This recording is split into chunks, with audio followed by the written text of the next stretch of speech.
Guys, I will be talking about identity from the different angle you are familiar with.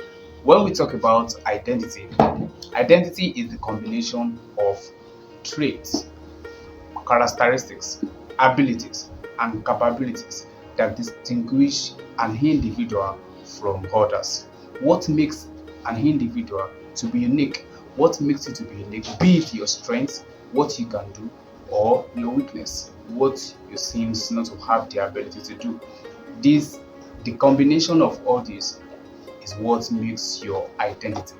We have various forms of identity. We have the forms of identity which can be personal identity, social identity, spiritual identity, digital identity, ideological identity, role identity, and you may also have cultural identity.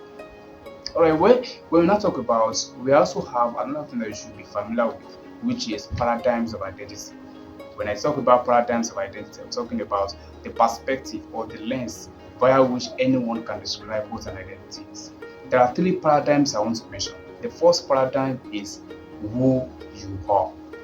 Yes, you heard me right. Who you are. That's the first paradigm. Who you are means that the circumstances that surround the situation whereby you were brought up. It could be your genetical factors. It could be how you were brought up by your parents. It could be the environment you grew up. So these factors contribute to who you perceive yourself to be. And the second paradigm I want to talk about is again who you are. Who you are. You're hearing that again. Who you are. Who you are simply means who you think you are, who you imagine yourself to be, who you feel you are, and who you choose to be. Can you hear me now? That's the second paradigm. Who you are, who you think you are, who you feel you are, who you imagine yourself to be, and who you choose to be. And the third paradigm I want to talk about here is again who you are.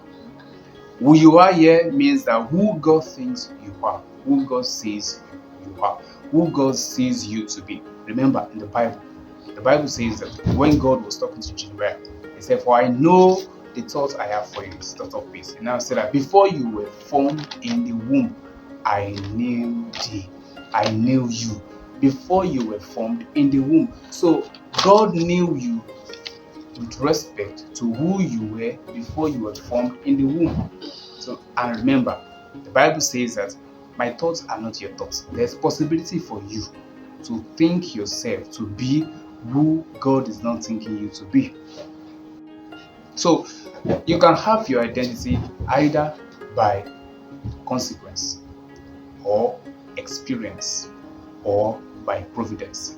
Identity can be by choice. You are the one that will choose who you want to be, who you desire to be. It's either you define your identity by the consequence of the circumstances that surrounds you, be it genetic factors or environmental factors, peer group, social media, adults in your life, etc. Or you choose your identity with respect to your experience, to how you feel, to your imagination, with respect to your imaginations, with respect to your emotions, or with respect to your choice, your will. And finally, you may choose your identity based on the providence, of God. That is who God thinks you are, who God says you are.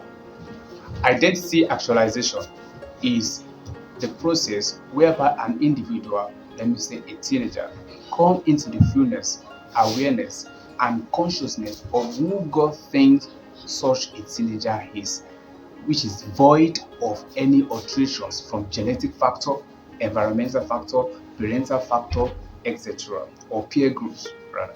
Okay, then there are stages, or let me say there are statuses of identity. There are stages of identity formation. The first one I call comfort. The second one I call predestination. The third one I call softening. And the last one I call actualization.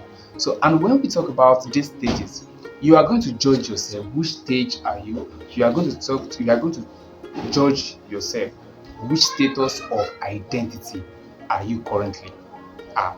Okay, number one, which is comfort. At this stage of identity formation, you care less about your interest, you care less about having interest in living a meaningful life. You don't have interest in your values, in developing any values. You don't have interest. Your interest seems to be games, movies. Just let us surf internet, TikTok, dance here and there. You don't have interest in making any valuable inputs into the lives of others. This is at this stage. The second one is predestination. And when we talk about predestination, this is whereby you already have an identity, you have already stereotyped yourself in a certain way. You have already stereotyped yourself to a certain identity, to a certain perception, which can be that your parents already told you that, okay, this is what God told us that we are going to become, or your parents may choose that, okay, this is the course of discipline, or this is the industry I want you to be. Or maybe you see your teacher, whatever, as a result of what your teacher sees, and you are not trying to explore any other opportunity again. You are not trying to explore any other identity again. And the third one is surfing. When we talk about surfing, or when I talk about surfing, this is what I'm trying to say.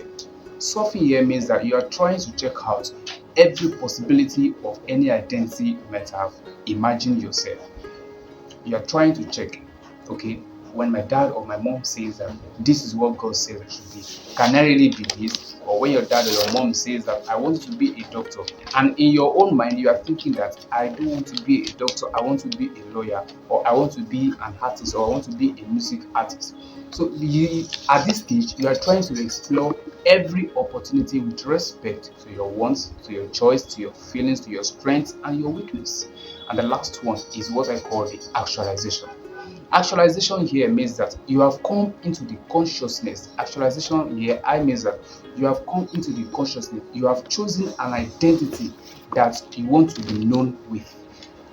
You have chosen an identity you want to be known with.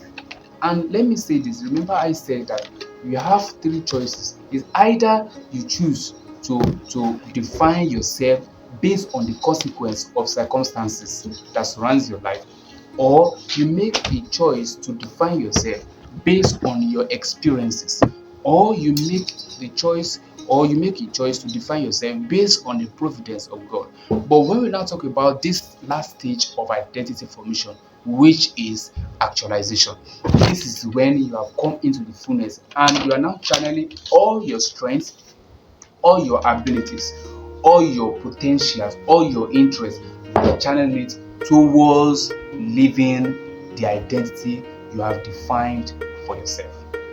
Do you want to be seeing more of these contents? Follow, like, and share to others. Thank you.